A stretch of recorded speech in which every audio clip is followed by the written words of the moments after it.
போறோம்.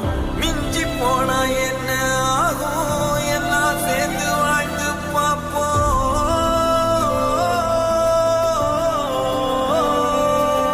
ஒரே புன்னகை அது போதுமே சேர்த்து